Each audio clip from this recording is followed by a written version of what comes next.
প্রতিশ্রুতি দিলেন। বিসমিল্লাহির রহমানির রহিম। আজকের এই সুন্দর আয়োজনের সঙ্গে যারা সম্পৃক্ত, বিশেষ করে আমাদের জেলা ক্রীড়া সংস্থার এখানে সাধারণ সম্পাদক জেলা মৌলানা লতিফ এবং তার টিমের যারা আছেন, আমাদের জেলা প্রশাসক পদাধিকার বলে সংগঠনের সভাপতি, তার প্রতিনিধি হিসাবে অতিরিক্ত জেলা প্রশাসক এবং তিনি আমাদের সুদক্ষ জেলা প্রশাসনের কর্মকর্তা নবরী রায়, তাকে আন্তরিকভাবে ধন্যবাদ জানাচ্ছি। ইতিমধ্যে আমাদের অত্যন্ত জনপ্রিয় upazila chairman S M Bayzid Hossain, আমাদের পদোন্নতিপ্রাপ্ত পুলিশ সুপার মোস্তাফিজুর রহমান বক্তব্য রেখেছেন। তার বাইরেও আমাদের অনেক গুরুত্বপূর্ণ ব্যক্তিরা আছে। আমাদের শ্রদ্ধ অধ্যক্ষ বানালাল রায় এখানে আছেন, আবার রাজলক্ষ্মীর পরিচালনা পরিষদের সভাপতি আবু সালে বাবুল শিক্ষকদের নিয়ে সবাইকে নিয়ে এখানে আছেন। সরোয়ার্দী কলেজের বিভিন্ন পর্যায়ের সাবেক ছাত্র নেতারা, বর্তমান ছাত্র নেতারা তারা আছেন। বিশেষ করে আমাদের জেলা জাসদের সাধারণ সম্পাদক সাইদুল ইসলাম গালিম, আমাদের বীর মুক্তিযোদ্ধা, যদিও তার বয়স অনেক হওয়ার পরেও সবসময় তরুণ, আমাদের ফিরোজ ভাই একাই রব্বানি ফিরোজ, আমাদের অতিরিক্ত কৃষি সভা হায়দারি ওয়ারেস, আমাদের সাবেক ছাত্র নেতা এবং এই সরোয়ার্দী কলেজের ছাত্র সংসদের নেতৃত্ব দিয়েছেন বর্তমানে আমি মৎস্যজীবী লীগের আহ্বায়ক শিকদার চাঁদ, আমাদের বীর মুক্তিযোদ্ধা এবং সাবেক কমান্ডার বাবু গৌতম নারায়ণ রায় চৌধুরী, আমার ডান পাশে আমি দেখছি আমাদের শ্রমিক লীগের সাধারণ সম্পাদক সাবেক পৌর কাউন্সিলর আলমগীর হোসেন, আমাদের নারী নেতৃত্ব অনেকে আছেন, বিশেষ করে আমাদের জাতীয় মহিলা সংস্থা বর্তমান চেয়ারম্যান এবং সাবেক চেয়ারম্যান দুই আপাই এখানে আছেন, আমাদের হিন্দুস্তানের সাবেক উপজেলা মহিলা ভাইস চেয়ারম্যান আছেন, আর অনেক নেতৃবৃন্দ এখানে আছেন। আমরা যেহেতু খেলাটা শেষ হয়ে গেছে, দীর্ঘ বক্তব্য না রেখে আমরা যারা পুরস্কৃত হয়েছেন এবং যারা রানার্স আপ হয়েছেন তাদেরকে সম্মানিত করার জন্য অপেক্ষমান। সরকারি সরোয়ার্দী কলেজ চমৎকার নৈপুণ্য দিয়ে খেলা দেখালেও আমার আকাঙ্ক্ষা আরো ভালো খেলা দরকার ছিল।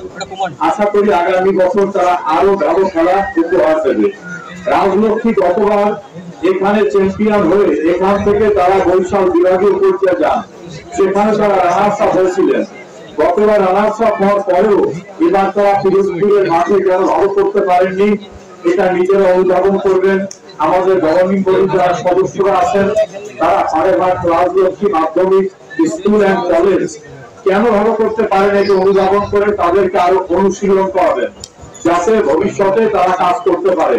বিশেষ করে আমি আবু সালে বাবুল এবং প্রধান শিক্ষক সবাইকে অনুরোধ করব যে কোন দল জিতলো সেটা বড় কথা না, জয় পরাজয় থাকবে।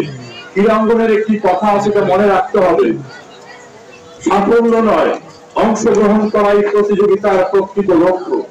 এই মন্ত্রে দীক্ষিত হতে হবে আর স্পোর্টসম্যান স্পিরিট নিয়ে চলতে হবে। আপনাদের সবাইকে মনে রাখতে হবে, শেখ হাসিনা সরকার ক্রীড়া বান্ধব সরকার। শেখ হাসিনার আমলেই আমাদের ক্রিকেটে, ফুটবলে, নারীদের খেলায় দেশের ভিতরে শুধু না দেশের বাইরেও যে সুনাম সুযশ তারা ছড়িয়ে দিয়েছে। শেখ হাসিনা কিন্তু তাদের পুরস্কৃত করেছেন। একটা টিম ভালো খেলার পরে দেশে ফেরার পরে মাননীয় প্রধানমন্ত্রী বললেন এদের প্রত্যেক একটা ফ্ল্যাট দিয়ে দাও, ফ্ল্যাট দিয়ে দাও। যখনই ক্রীড়াঙ্গনের কেউ ভালো করে প্রধানমন্ত্রী কিন্তু তাদেরকে নানাভাবে পুরস্কৃত করেন। তিনি প্রোটোকল মানেন না, স্টেডিয়ামে চলে যান, যে আমাদের ছেলেরা খেলতেছে তাদের উৎসাহিত করতে হবে।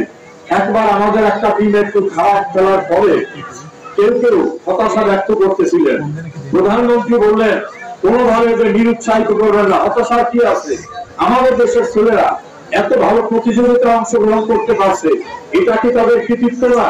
এভাবেই শেখ হাসিনা কিন্তু ক্রীড়া অঙ্গনকে আগিয়ে রেখেছেন, ক্রীড়ার সঙ্গে যারা সম্পৃক্ত তাদেরকে বিভিন্নভাবে মূল্যায়ন করছেন। আর যারা বিজয়ী, যারা বিজিত, তাদের উভয় পক্ষকে আমি আন্তরিক অভিনন্দন জানাচ্ছি। এখানেই শেষ নয়, আগামীতে আমরা চাই তারা জাতীয় পর্যায়ে, আমরা চাই তারা একদিন বিশ্বের বিভিন্ন পর্যায়ে চমৎকার ক্রীড়া নৈপুণ্য দেখিয়ে আমাদেরকে গর্বিত করবে। পিরোজপুর কিন্তু গুণী মানুষের জন্মস্থান। এই পিরোজপুরে মহান মুক্তিযুদ্ধে সাব সেক্টর কমান্ডার মেজর জিয়াউদ্দিনের জন্ম। এই পিরোজপুরে অনেক খ্যাতিমান মানুষের জন্ম হয়েছে। আমরা সেই কীর্তিমানদের জেলার অধিবাসী, লক্ষ্য রাখতে হবে সামনে।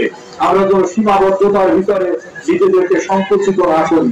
আপনাদের সবার জন্য শুভকামনা রেখে আজকে এই খেলার আয়োজনে স্কুলের বিভিন্ন পর্যায়ের কমিটি, কলেজ কমিটি, কলেজের শুভাকাঙ্ক্ষীরা, আমাদের বারোহাটের রাজলক্ষ্মী মাধ্যমিক বিদ্যালয় এবং কলেজের সঙ্গে সম্পৃক্ত যারা, আমাদের ছোট ছোট ক্রীড়ার সঙ্গে সম্পৃক্ত যারা, এদের যারা লালন করেছেন, নার্সিং করেছেন, তাদের সবাইকে আমি এলাকার এমপি হিসাবে আন্তরিক ধন্যবাদ জানাচ্ছি।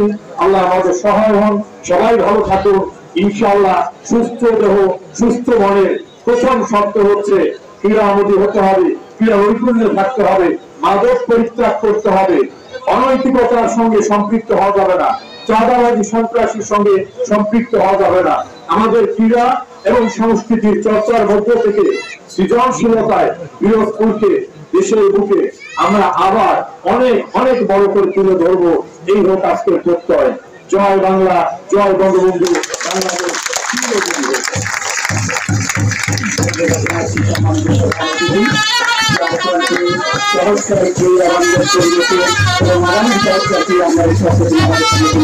আমরা